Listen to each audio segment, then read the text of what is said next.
Hi everyone, welcome back to my channel, and I'm going to have a little update for you. So I know that I did a little 1 year post transition since coming out, and I've not done that in 4 years now, I think. It's currently January 2024, so just a bit of backstory. I'm Piercey and I'm a trans woman, and I started transitioning and officially came out in June 2019. And I just wanted to share my story really, because I've done it before and things have changed quite a lot in the last like 3-4 years, which has been really positive. And yeah, I just wanted to share a little bit about how my transition's going, what's it doing, what am I doing, a little update really, because I've not really made a video in God knows how long. So yeah, first of all, follow my socials, they'll be up on the screen here. It's normally just my name, Piercey Barnes, maybe with an underscore, maybe not, I don't know. But yeah, so rewind back to 2019, I came out and I told my parents, I told social media. It was something that had been on my mind for quite a while, and I basically just kind of was like, let's go full force into this, because it's been, like I said, something that I've been thinking about for quite a while, to the point that I actually came out twice to my parents. I came out when I was like 13, 14, had no idea what being trans was. So how I kind of approached that was, I didn't know any language that I needed to use at all. So all I said was like, oh, I want to be a girl. I am a girl. I feel like a girl. Like, that was kind of it. And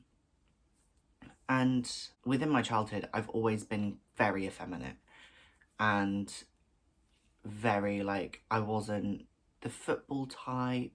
I wasn't the rugby. No, not at all. I was just kind of Barbies and dressing up and play pretend, and things like that. And I think that really played a part in who I am today, which is quite nice. And it was a very happy childhood. When I came out, my parents were very supportive, and when I came out when I was 17 in 2019, I was very supported. It was kind of something that I guess had already been addressed slightly from me coming out a few years prior, because I remember having a conversation with my parents about it, and they were like, hold on a minute, just wait, just make sure that it's the right decision for you.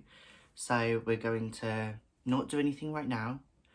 You're gonna have boundaries within life and things. So like, me dressing up would be only in the house and things like that. As I got older and my gender expression started to show a little bit more, obviously I was at school and everything, we're had to wear a uniform because in the UK we wear uniforms to school. And yeah, so my gender expression changed not quite a bit, but it kind of was a little bit more androgynous. On the feminine side, but androgynous. So I'd be wearing like skinny jeans from the women's section, jumpers and tops from the women's section. And I felt more comfortable like that. And as I grew up through high school and secondary school and kind of found myself, I guess, I kind of was like, okay, I always wanted long hair. I didn't really understand why. Obviously that was because of gender dysphoria, but I always wanted longer hair. I very much had a boy haircut, because in Catholic school you can't have well, my Catholic school anyway, you can have your hair shorter than, longer than your collar.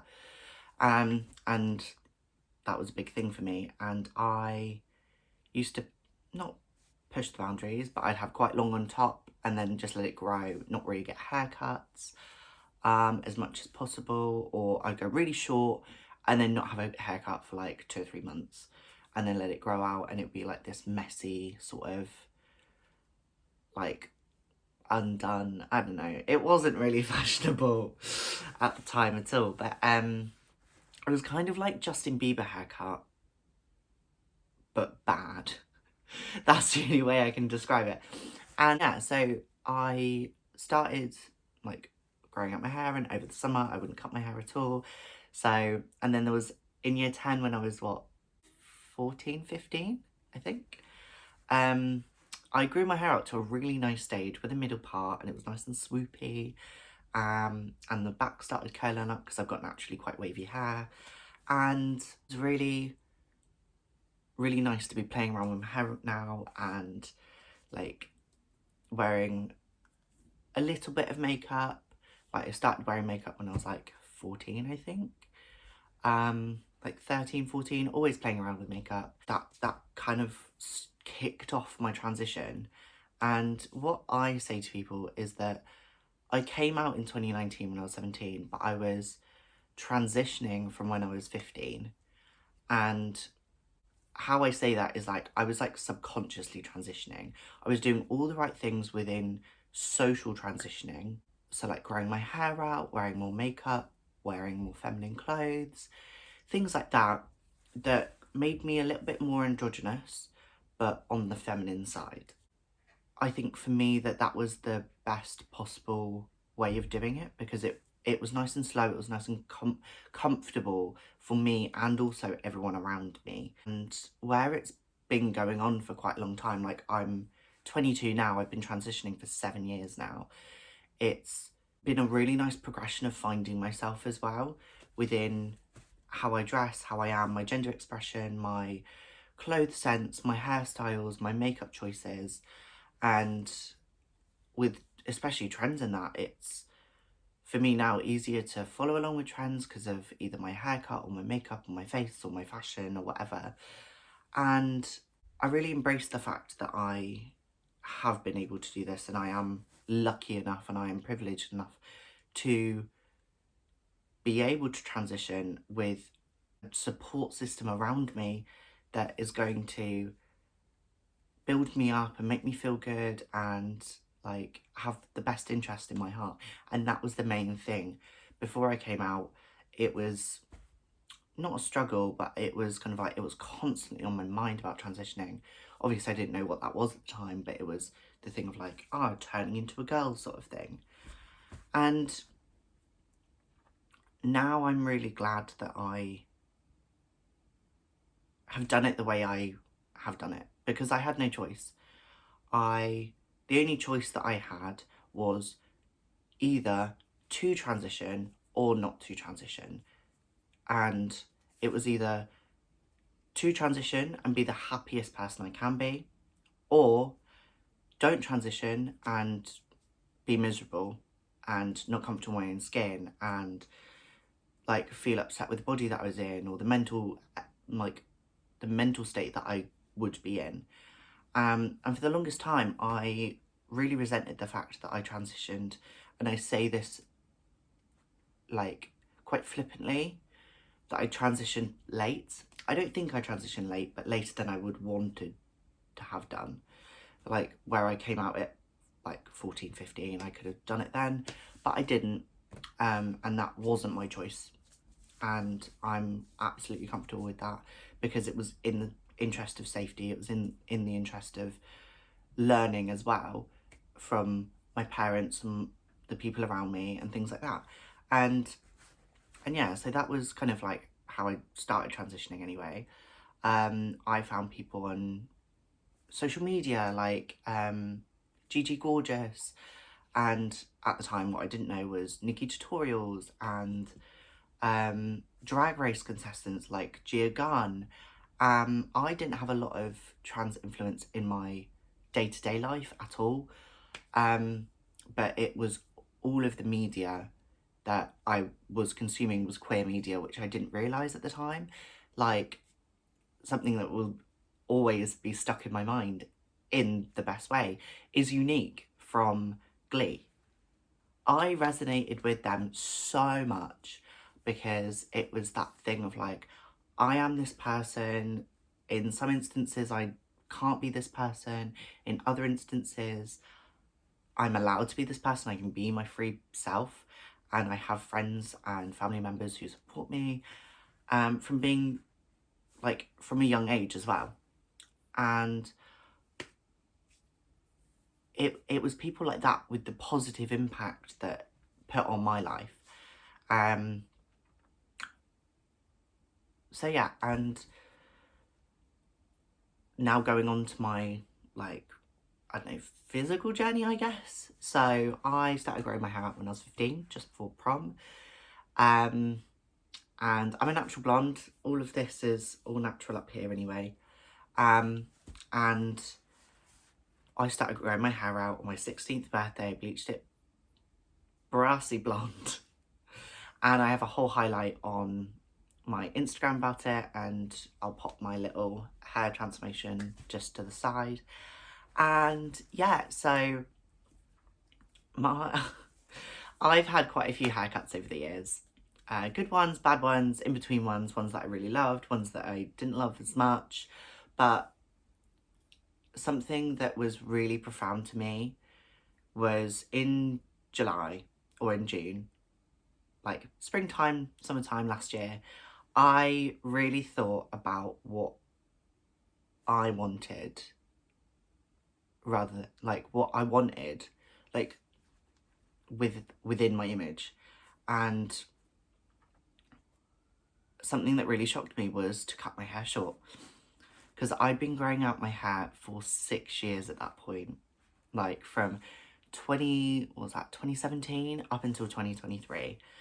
I had been, is that 7 years? Oh my god. 7 years I'd been growing my hair out, and I was like, oh, I'm gonna waste like the amount of hair that I have, like all the progress that I've done. Like my hair got to about here, I think, and I was like, all the progress is gonna be wasted, blah blah blah blah blah. And I just thought to myself, I was like, what like, why am I restricting myself when I've literally lived a life of restriction for so long? And why just chop your hair off? It literally was that thing where chop my hair off. So I chopped my hair off to this sort of length, and not gonna lie, love it. I love it. I really do. I've had it for 7 months, 8 months now or something, and I've gone a little bit shorter as well. So I've not had my hair cut since October, and my hair was kind of like up here, and I really liked it really short. And that wasn't something that I was expecting at all. But I love it short. And this is what I'm currently rocking at the moment. I feel very French sometimes when I do my hair nice and like blown out and things. But yeah, I've had quite a few hair colours. I went pink for quite a while. Love my pink. I really want to go back to my pink, but not right now. I'm loving the blonde at the moment. Literally I know that my colours are blonde and pink, and that just kind of sums me up as a person, really. But yeah, so I went to college. I did a degree in musical theatre, really enjoyed it. It was really tricky with the fact of it is very gendered within musical theatre. So it's like male parts and female parts, and that's about it. There are no kind of like gender fluid parts is with what I was identifying as. I was kind of using the term very loosely, because it was that thing of like, I don't fit into any category right now. I know that I'm more feminine than more masculine. I just wanted there to be an option of being more mask if I wanted to be more mask. And there was a couple of times where I did feel more mask. Like I did Movember and grew out my beard, shaved it off after like a week and a half because I got really bad dysphoria about it. And you know, that's just a part of understanding what I like and what I don't like. And then yeah, so throughout college I was kind of like the cool queer kid. I wasn't cool, but I was surrounded by queer people, and they embraced me for whoever I was, because I was still figuring that out. All my friends always brought me up in, because quite a few of my friends did psychology and sociology, and whenever the question came up about gender, I would be brought into it, because I was kind of like not really masculine, not really feminine. I was born a boy, but looked quite girly. And it was really interesting from that point of view. And yeah, and we had very open discussions about it. And then when I was 17, I officially came out on the 12th of June in Pride Month, funnily enough. In hindsight, I made a much bigger deal than what it was. Like, all my friends already knew, all my family already knew. It was just the fact of putting it into a sentence. I wrote, like, I think it was like a 3 or 4 page letter to my mum. I don't know why, but I did. Because I don't know. Um, and she was absolutely fine with it. She was very supporting. My dad, I had a very nice sit-down conversation with him, and in retrospect didn't explain it very properly, but at least he knew. So from then on, I started socially transitioning properly. I changed my pronouns. I didn't really change my pronouns. It was very, very slow burn, I guess. It was kind of difficult, I think. Like, I changed my name, which is like my name, Piercey, is an adaptation of my birth name. And so I started using that name. I used Piercey all the time, and that's what I prefer to be called in general. And when I went to university in 2019, I was very open about being trans. A lot of people had a lot of questions, and I'm very happy to educate them on being trans. Like, I'd only been out for, a couple of months at the time, but it was the thing of, like, I lived in halls for my first year and was very nervous about it because it was a shared bathroom. Didn't really know what that entailed. I thought it would be like swimming pools. I don't know why. No privacy, no nothing. It wasn't like that at all. All my flatmates were very lovely about it. They were very understanding. And yeah, and the throughout my uni experience, it's been a wild ride because I've been at uni for 5 years nearly, and because I'm doing a master's. If you had told me, like, 6 years ago, even 6 years ago, if I would have gone to uni, I would have said, no, never going to uni, blah, blah, blah, blah. Never want to do it, it's too academic for me. I would have laughed in your face. I genuinely would. And now I'm here, I've done my BA, I got a really great grade in my BA. I'm now doing an MA, and I'm like, I'm sorry, what? What? So yeah, so when I first started uni, it was all fine, it was all dandy. I had to go through a little bit of a admin thing with the student team and the admin team, because obviously where I'm trans, I can't remember what happened, but it was either they did or they didn't change my gender/sex on my uniform. They couldn't change my legal name to Piercey, so on my certificate for my bachelor's, it does say Mr. like, and then, well, Pierce Barnes, and I'm like, hee hee, funny. So I had to do that. I got my picture taken and everything went really swimmingly, on the transition front anyway. And then in the October, I went to my GP and I was like, hi GP, I want to look at going to the gender clinic.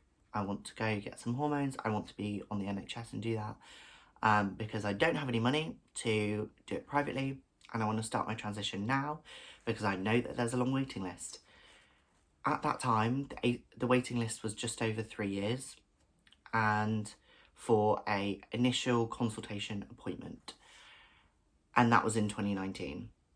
And I was like, okay, cool, that's fine. That means I can get uni out the way, bish bash bosh, and then by the time it hits 2022, is that right? Yeah, 2022 and in October or November or the beginning of 2023, I'll be going for my initial appointment.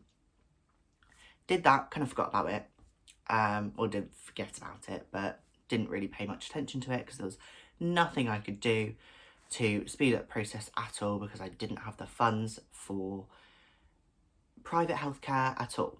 So then I did my first year of uni, got halfway through first year of uni, and COVID happened. And that was really tricky, just in general, as a living human in the UK who went through lockdowns and came out of lockdowns and moved house twice in lockdowns. It was so difficult. Thank God, never got COVID in that time. And yeah, so I moved from halls back into my mum's house and lived there for the entirety of COVID-1, from March until July. And then in July, I moved into my first uni house with some girls from my course and other courses. And that was really fine. Then lockdown 2 happened in the October. Was still living with the girls, and then lockdown 3 happened afterwards, and we were like, fucking, I'm done with this. I'm done with this lockdown debacle. Really annoying, yada yada. And then carried on doing uni. We were all online most of the time. Then it was end of lockdown 3, which was the beginning of 2022. There was no sort of like update with my transition, apart from I started getting laser hair removal on my face, which was amazing. I loved it so much. Didn't love the experience because it's pain. I'm not very good at pain, but yeah. And within this whole COVID time, I just let my hair grow, back onto my hair. Let my hair grow. I had quite a lot of regrowth because I was bleach blonde when I first started uni in 2019. By the end of 2022, well, by the beginning of 2022, I like dyed my hair a couple of times. I went to what I thought was a blonde, like a dark blonde. It was actually a brunette, blah, blah, blah. All the pictures would have been here by now. So I first thought about doing laser hair removal because I was like, that is the next stage that I can immediately take in my social transition, because I hate my beard. It upsets me to the point that I would sometimes not get out of bed. I would wear so much makeup on it. I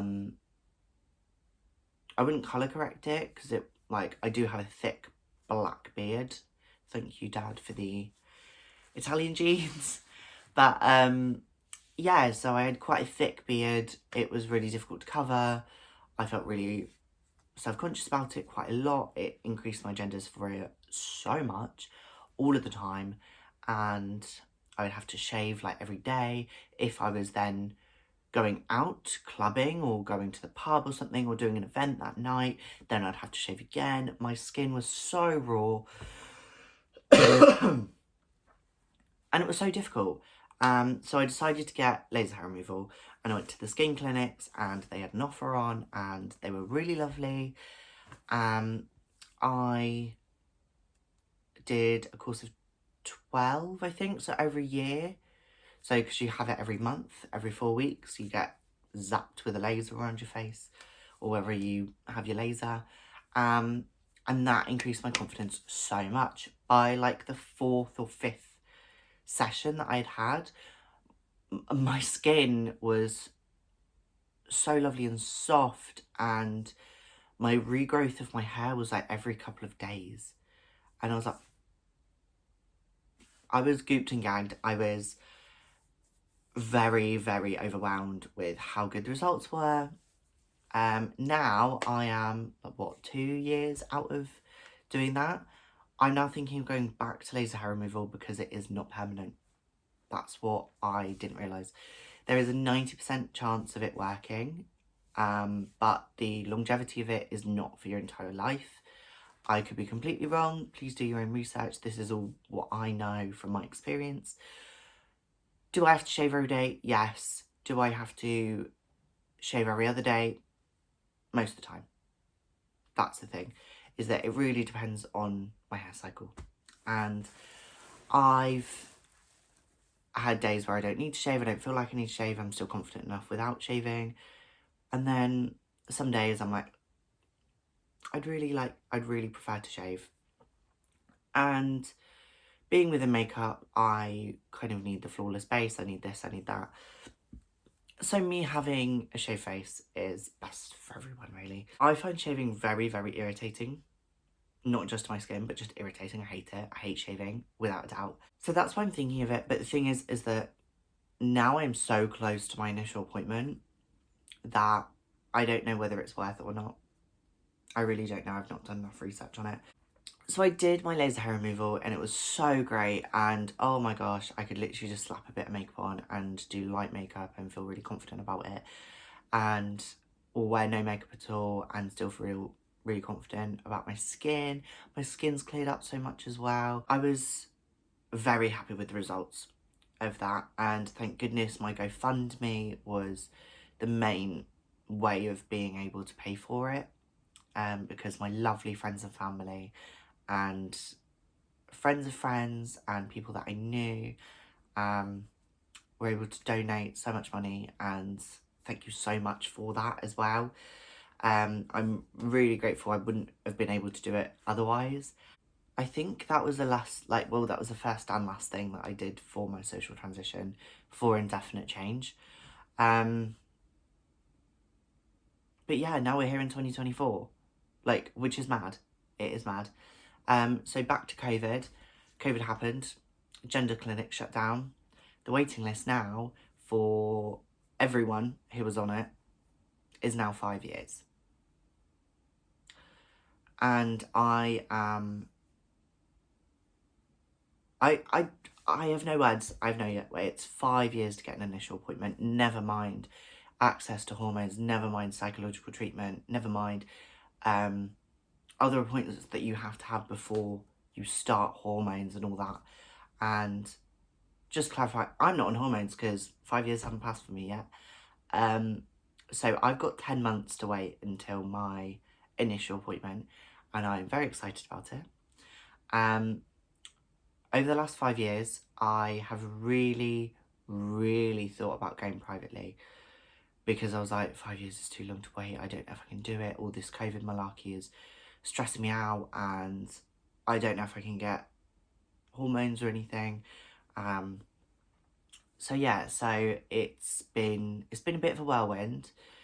I've not gone down the private path personally because of lack of funds. That's literally it. And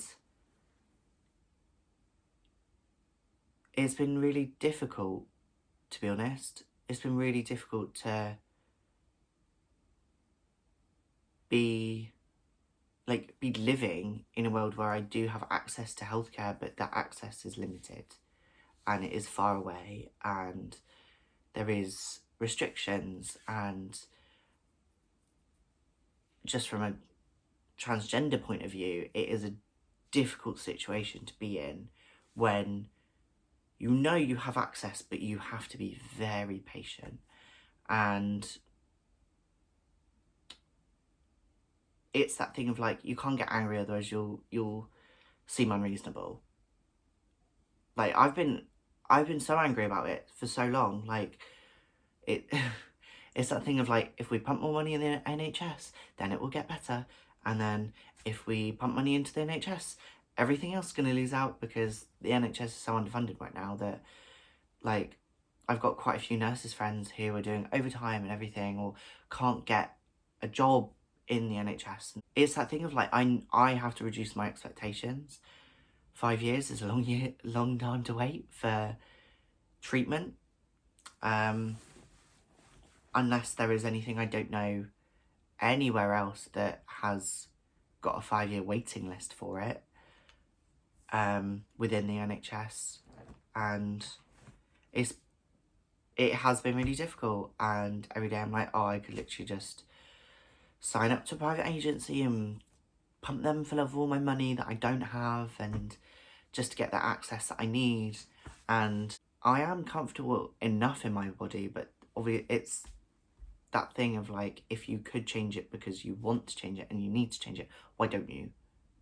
And it is that difficult thing of trying to let those thoughts simmer down in my head. The other thing with my physical transition is my body figure, because it's changed quite a lot in 5 years. When I was 17, 18, I was a size 6 to 8. I was teeny tiny. I wasn't very healthy. I wasn't very well.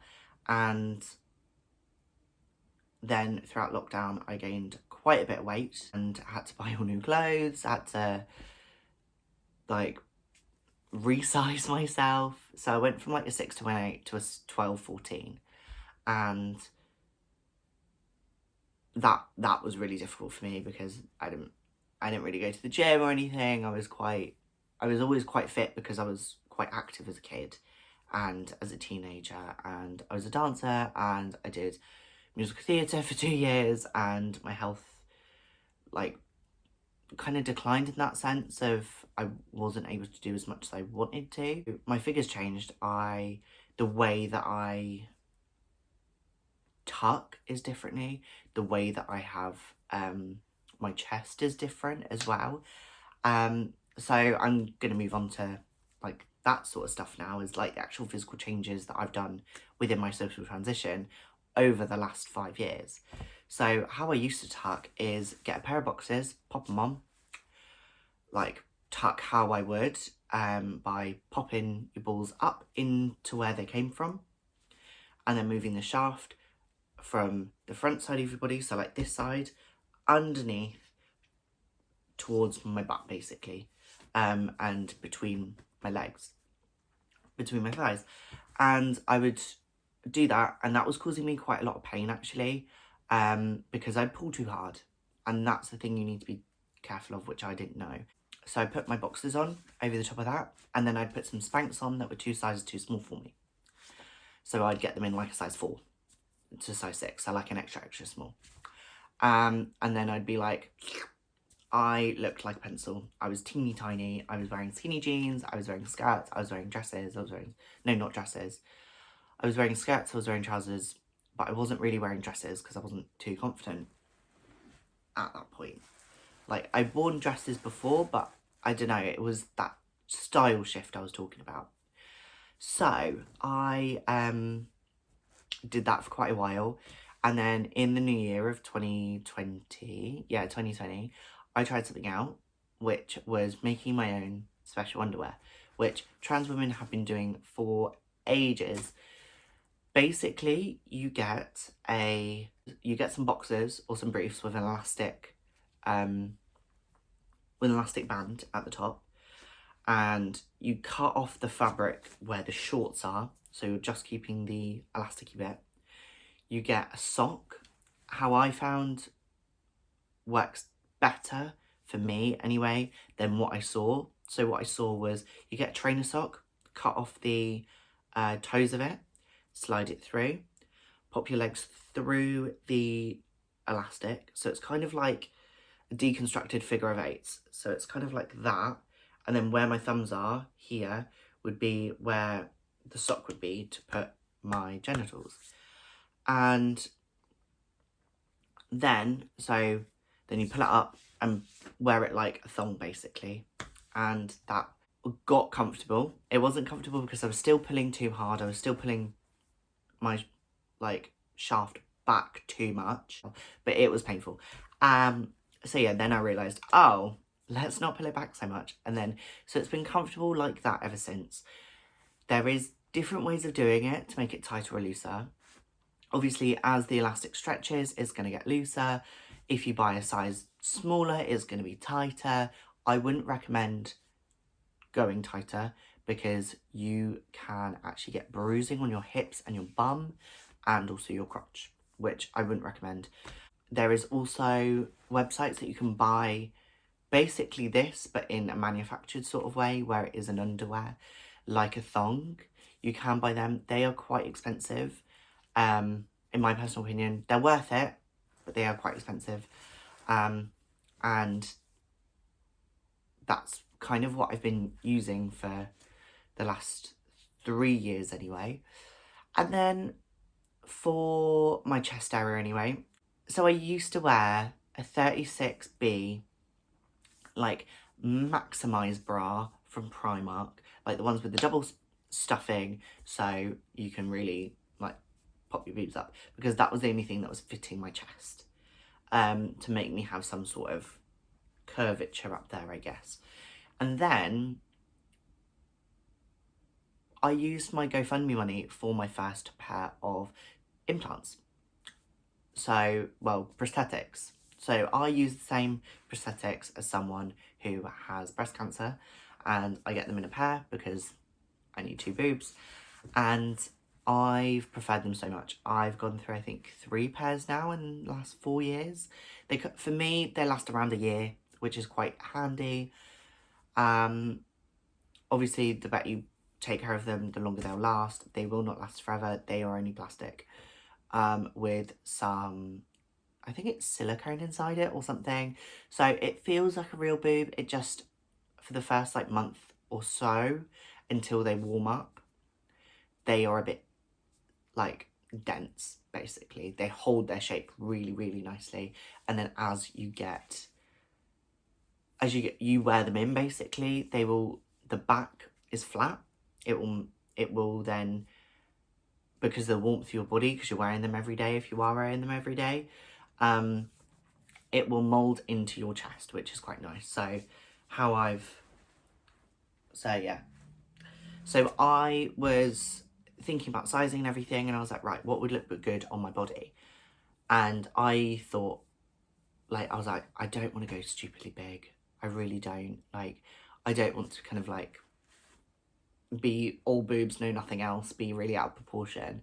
So I got a C, and so I'm a C-cup boob now, and it's really good because I would say that it's slightly bigger than what would probably be ideal for my frame, but it gives enough to have enough fullness up there, which I prefer.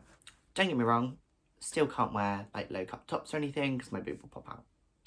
Like, and who really wants a plastic boob on show? Not me, not you, not no one. No one wants to see that. So I started off wearing, with these anyway, I started wearing like wired bras, I think. It's like full coverage wired bras, to like prop them in, because I didn't buy the bra that it came with it because it was far too expensive. So popped over to Primark, got some full coverage bras with elastic and wiring underneath it, and like full coverage, so it covered the entire panel here, and then went up into a strap. And I've then gone through a couple of different bra types. I've then gone to, what have I gone to? I went to sports bras for a while, because that's how I started. I started wearing sports bra with padding from Primark. Literally those like flimsy little triangles. That's literally what started my bra experience off with, because it was accessible, because where I was a dancer, I could get away with that, you know? And yeah, so I started off with sports bras, then I went to wide bras. Well, then I went to the like double stuffed ones, that's what I call them anyway. And then I went to the like full coverage wired bras, and now I have a multitude of bras that I wear. I wear like lacy ones that I've got on today, which are really comfortable. They're just from Primark. They do get a lot of wear, so they do get quite tatty quite easily. They're nice and soft, they're comfortable. I think these are the ones with wires in, and I've taken the wires out because I hate wires. I never want to wear a wire bra again for an everyday sort of thing. So yeah, so I always take out all my wires or get the lounge comfort bras, which are really nice and comfy. With like comfort no wire bras, like that don't have like cups or anything, like just the straight across ones that are like, not t-shirt bras, but they are kind of like elasticy. Your boobs will fall around.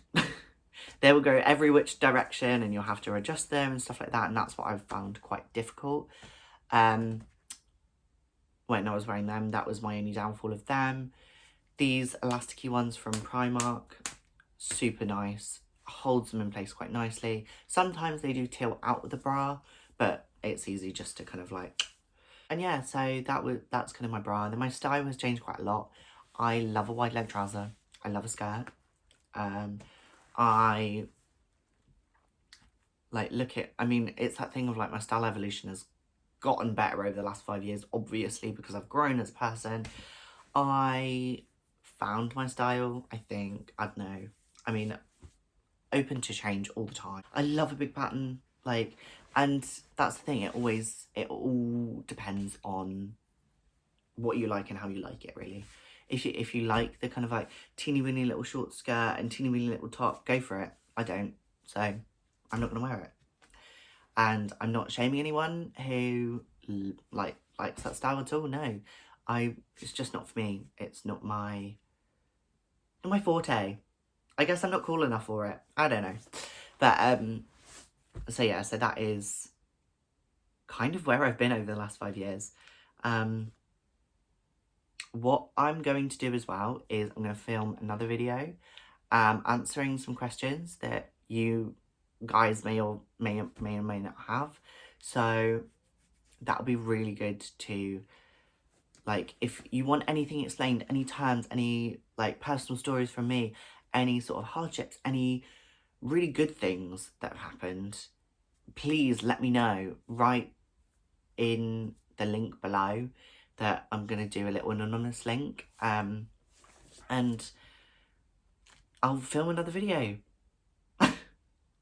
Because I love filming, but I never get around to do it because I'm so annoyed with myself, but oh well. Thank you for listening. Thank you for educating yourselves. And I'm glad that you're here and you're understanding. I would just like to preface, my name is Piercey. I'm a trans woman. My pronouns are she, her. And I am just a person. But yeah, thank you for listening.